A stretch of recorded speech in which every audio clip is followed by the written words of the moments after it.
जिस देव की दृष्टि में जो भी मूल्यवान है वो छिन जाएगा। प्रथम देव अपनी भौतिक संपत्ति खो देंगे,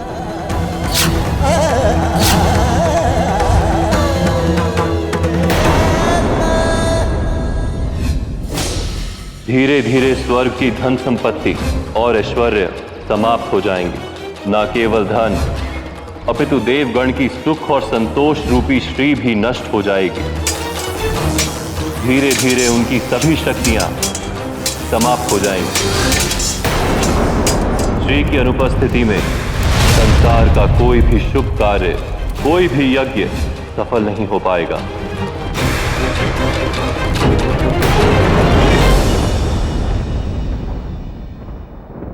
अचानक से सारे आभूषण कहाँ लुप्त हो गए? प्रतीत होता है ये किसी अनिष्ट का संकेत है। मुझे शीघ्र अतिशीघ्र माँ और पिताश्री से इस विषय में बात करनी होगी। ये मुझसे क्या अनर्थ हो गया। मेरी भूल का मूल्य समस्त संसार को चुकाना होगा। ऋषि दुर्वासा के श्राप से सभी श्रीहीन हो जाएंगे।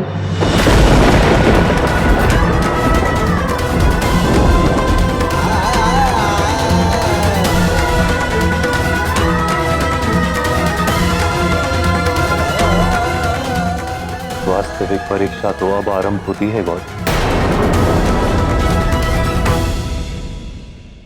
और मैं सज्ज हूं देव।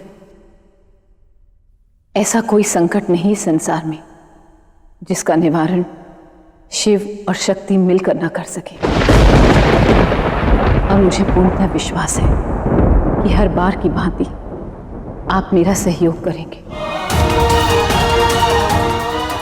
अवश्य। जो आवश्यक होगा वो मैं अवश्य करूंगा।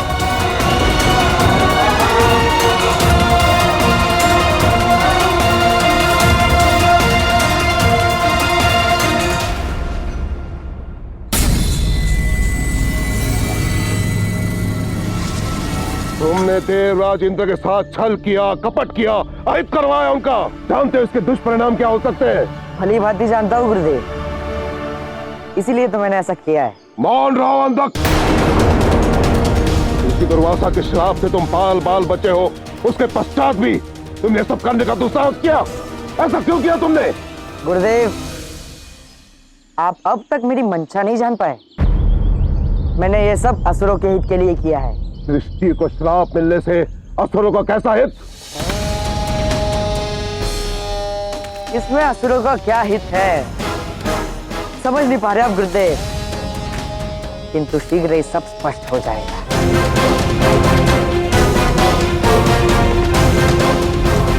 मुझे कैसा विचित्र आभास पड़ा है।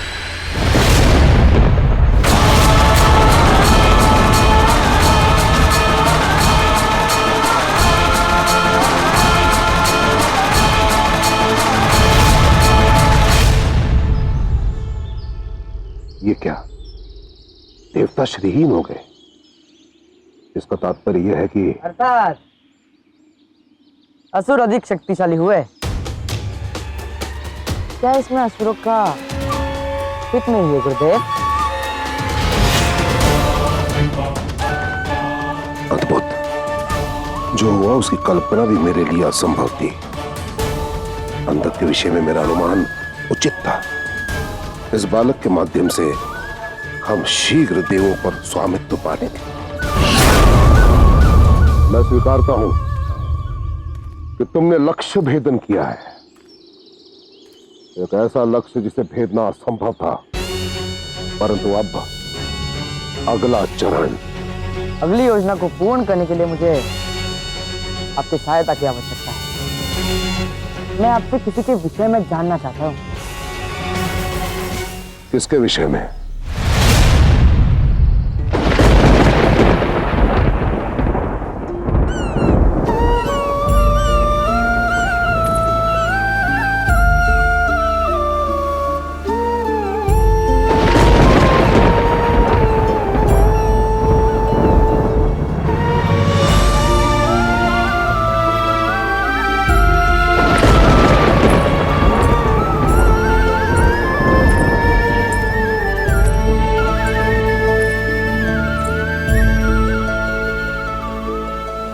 ज्येष्ठ, मैं दुखी होने की आवश्यकता नहीं है पार्वती,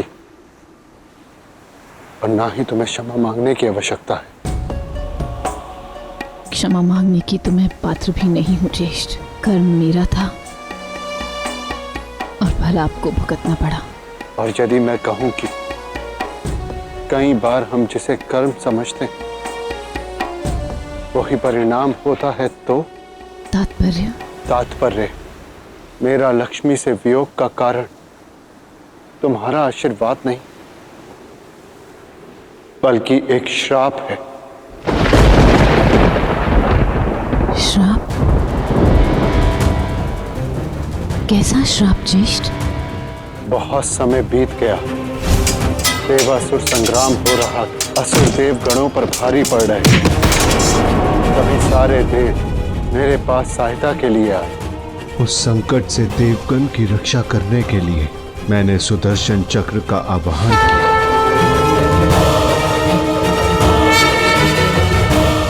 सुदर्शन चक्र के बल से सभी असुर युद्ध भूमि छोड़कर भागने लगे और वो भृगु ऋषि के आश्रम में शरण के लिए पहुंच गए। हमारी रक्षा कीजिए, प्राणों की रक्षा कीजिए। असुर यहाँ? असुर नहीं, भयभीत शरणागत। हमें शरण दे देवी, हमारे प्राण संकट में है। शरणागत की रक्षा करने के लिए मैं शक्त हूँ। भीतर आइए।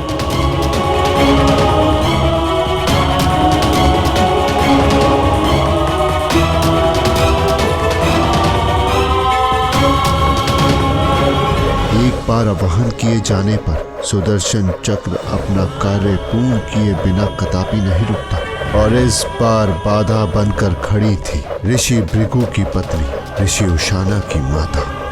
मैं चाहकर भी वो अनहोनी होने से नहीं रोक सका। ये जो भी हो, मेरे शरणागत हैं। इनकी प्राण हानि हो उसके पहले मैं अपने प्राण दे दूंगी।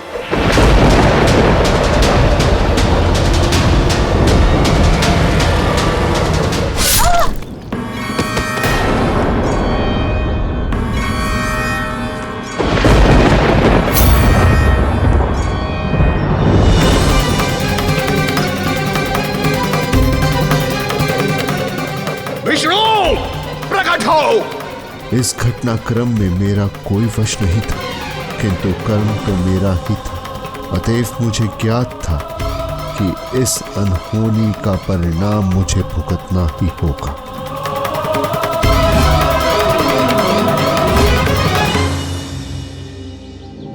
प्रणिपात ऋषिवर।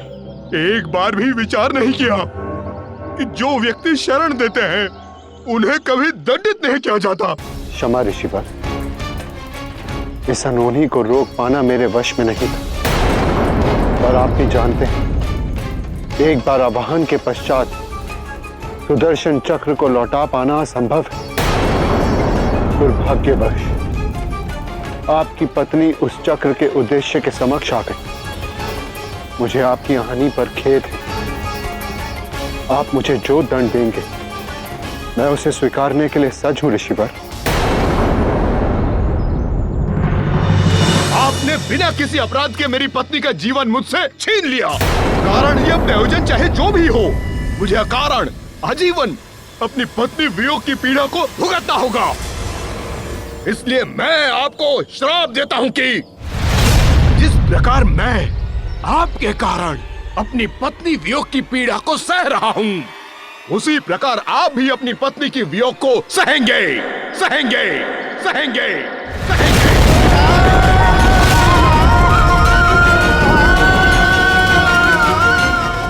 श्राप मेरे कर्मों का फल है।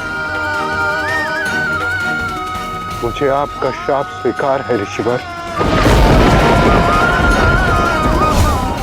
आशा है कि अब तुम स्वयं को दोषी नहीं समझोगी।